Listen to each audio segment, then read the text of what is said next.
നമസ്കാരം.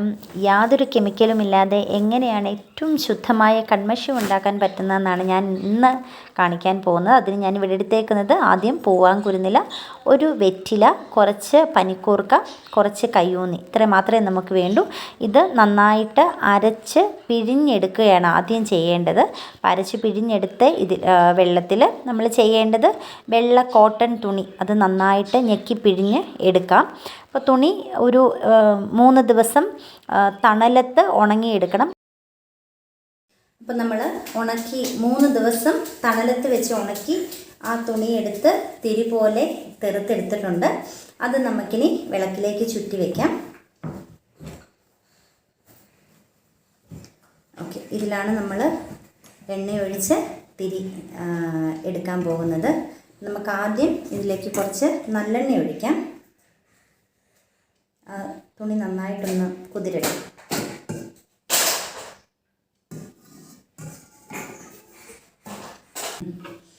ഇനി നമുക്ക് ഏറ്റവും വേണ്ടത് നെയ്യാണ്. നമ്മൾ ശുദ്ധമായ നെയ്യ് പാൽ വാങ്ങിച്ച് നമ്മൾ തന്നെ എടുത്തേക്കുന്ന നെയ്യാണ് ശുദ്ധമായ നെയ്യ്. അപ്പം നെയ്യാണ് ഇതിനകത്ത് ഏറ്റവും കൂടുതൽ വേണ്ടത്. ഇനി ഇതിലേക്ക് കുറച്ച് ആവണക്കെണ്ണ വേണം. ആവണക്കെണ്ണ കൺപീലി വളരാനും ഒക്കെ ഏറ്റവും നല്ലതാണ്.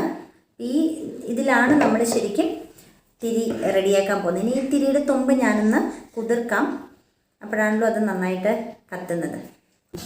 അപ്പം നമ്മൾ തിരി കത്തിച്ചിട്ടുണ്ട്.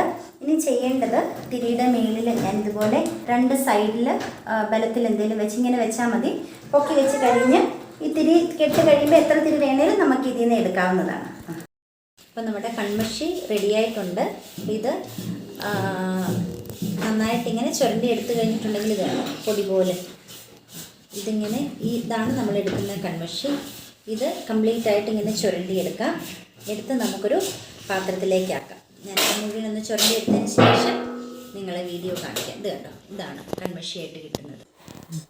എടുത്തിരിക്കുന്ന കൺമഷിയിലേക്ക് ലേശം നെയ്യും ഒരൽപ്പം പച്ചക്കർപ്പൂരവും പൊടിച്ചിട്ട് മിക്സ് ചെയ്തേക്കുവാണ്. ഞാനിത് വളരെ ലേശമേ എടുത്തിട്ടുള്ളൂ. കാരണം വീട്ടിൽ മക്കൾക്ക് ഉപയോഗിക്കാൻ വേണ്ടിയിട്ട്, എനിക്കും മക്കൾക്കും വേണ്ടി ഉപയോഗിക്കാനുള്ളത് മാത്രം കുറച്ച് കൺമഷി മാത്രമാണ് എടുത്തേക്കുന്നത്.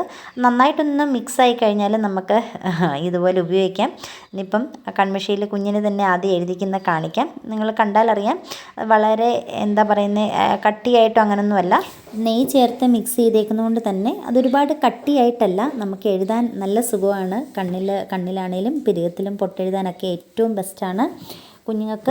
കുഞ്ഞുങ്ങൾക്കെന്ന് മാത്രമല്ല, മുടി എന്താ പറയുന്നത്, മീശയും താടി രോമങ്ങളും ഒക്കെ നന്നായിട്ട് കറുക്കാനും, അതുപോലെ ഈ താരൻ മൂലമൊക്കെ പിരികം കൺപീലിയൊക്കെ പൊഴിഞ്ഞു പോകുന്നു, അങ്ങനെയൊക്കെ ഉണ്ടെങ്കിൽ നമുക്കിത് യൂസ് ചെയ്യാം. യാതൊരു തരത്തിലുള്ള കെമിക്കൽസും ഇതിനകത്ത് ഉള്ളതല്ല. പിന്നെ പൂവാങ്കുരുന്നിൽ ചേർത്തേക്കുന്നത് കൊണ്ട് കണ്ണിൻ്റെ കാഴ്ചയ്ക്ക് ഷോർട്ട് സൈറ്റ്, ലോങ് സൈറ്റ്, ഇല്ലെങ്കിൽ കണ്ണിനുള്ള ഇറിറ്റേഷനും അങ്ങനെ എല്ലാം മാറാൻ ഏറ്റവും ബെസ്റ്റാണ്. അപ്പം നമുക്ക് ധൈര്യമായിട്ട് യൂസ് ചെയ്യാം കേട്ടോ. Okay, thank you.